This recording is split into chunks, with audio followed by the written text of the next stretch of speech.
In the very beginning, chaos ruled the universe. It was the great nothingness. Boring? Of course. Perhaps the sheer blandness of all that empty nothingness. First Gaia, goddess of earth, thus bring it to existence. Mother Earth Gaia was so full of fertility that she gave birth to two other primordial gods without having to mate with anyone. Gaia's two sons were named Uranus, god of the heaven, and Paris, god of the ocean. Together with Uranus, Gaia gave birth to several monsters and titans. Uranus felt a great deal of disgust for the children his wife gave him, so he ended up locking away the Hecatonchires and Cyclops in his uncle Tartarus, who was the underworld. Far below the surface of Gaia, another child of Gaia and Uranus was Cronus, who was the youngest of the first generation titans. The fate of his imprisoned brothers made Cronus more aware of his own vulnerabilities. Maybe that gave him sufficient vision to overcome any fear, more specifically, the fear of his father, Uranus. Cronus ended up wounding his father, and the blood gave birth to the Erinyes, Giants, and Malea. With Uranus being wounded, the Hecatonchires and Cyclops were freed from Tartarus. Gaia was relieved that her youngest sons were finally liberated.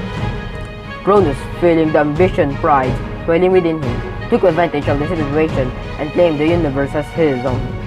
He now became the new king of the gods, but Cronus and Gaia had different reasons for wanting to hurt Uranus.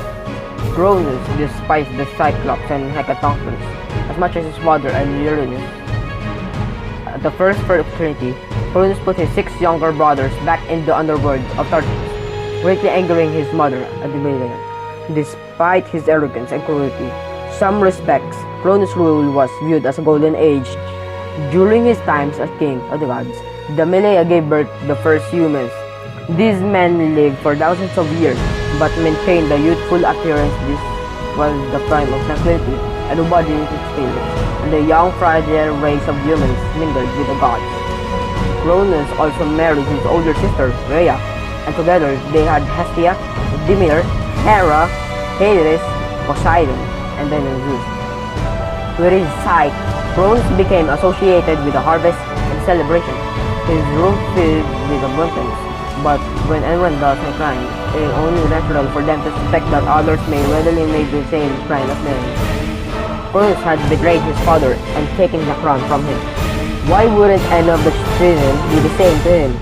So Cronus ended up hating his own children more than Uranus had hated his. One day, before any of the children were born, both his mother Gaia and father Uranus asked to speak with their king, and warned him that he will also be overthrown as king by his own children. So, as each child was born, Cronus figured that eating them would solve the problem. This must have concerned the other gods horribly, but especially the children's mother, Rhea. After 5 children has been swallowed whole, Rhea vowed that it will never happen again. With the birth of her next child, Rhea cleverly offered up a swaddling cloth with a boulder wrapped inside instead of her lost son Zeus. Cronus swallowed the cloth and rock, and was satisfied that another threat was removed. Rhea didn't want her only remaining son to be uncertain, so she took him to Crete. There she found a cave where Zeus can be raised. Growing up in secrecy, Zeus learned to hate his father, and why not Cronus wanted Zeus dead, and loved power more than his own children. Years later, when Zeus had become an adult, he chose the Titaness Metis as wife. It has been said that Metis is the wisest being that will ever live, and Zeus admired her for it. Metis told her husband about a potion that would force Cronus to vomit up the divine children he had swallowed, Zeus' siblings. Zeus figured with that he may be able to do something with his murderous father. Because it has been years since birth, and years since Rhea had born any children, Cronus was no longer concerned about the predicted threat to his reign. Even so, young Zeus decided to camouflage himself as a cupbearer. Such a job would give him the perfect opportunity to slip the mythic drug into Cronus' wine.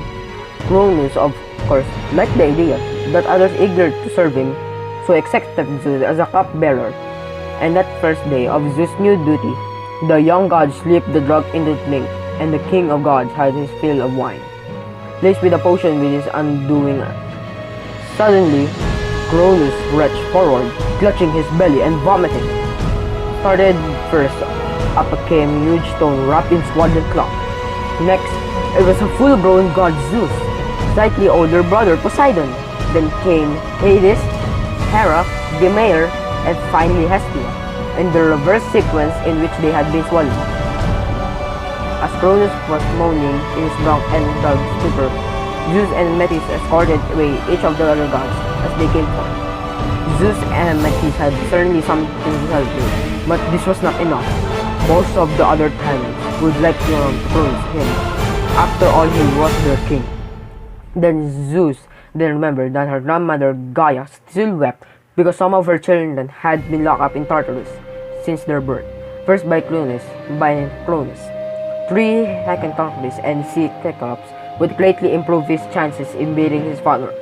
While Cronus was still funneled by the fun being given, Zeus hurried down to the underworld of Tartarus. There, he killed the fierce dragon which guarded the entrance. Then he threw the open door and bid his uncles to emerge. Come forth, my uncles! You are now free to go! They found a safe place to live on Mount Olympus, while they plotted against Cronus. The Cyclops were so thankful for having been set free. They found a gift for the gods to help him. For Zeus, they created a lightning bolt so the young god could throw in his enemies. For Hades, they created a helmet of invincibility which allowed the god to come and go unseen. For Poseidon, they fashioned a massive trident. Each of these weapons will be good to use in the 10-year war between the Titans and the Olympian gods. Imagine battle of Zeus with his lightning bolt zapping every Titan in sight. Imagine Hades sneaking into the Titan camp and Mount Olympus and stealing all their supplies without anyone knowing, or setting fire into their tents. Imagine Poseidon poking all water-borne Titans with his massive trident. Ultimately, the Olympians won the war. Atlas led the Titans in battle. He was given the special punishment of being forced the heavens in his shoulders. Quite often, Atlas is pictured holding up the earth.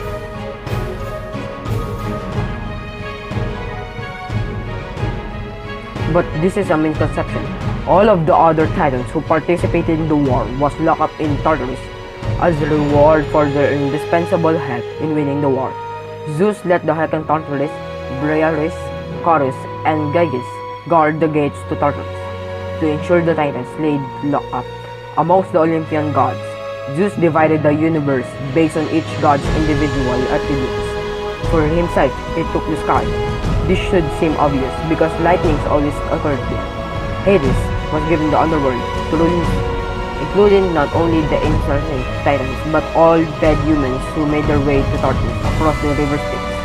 Poseidon was given reign over the oceans and seas.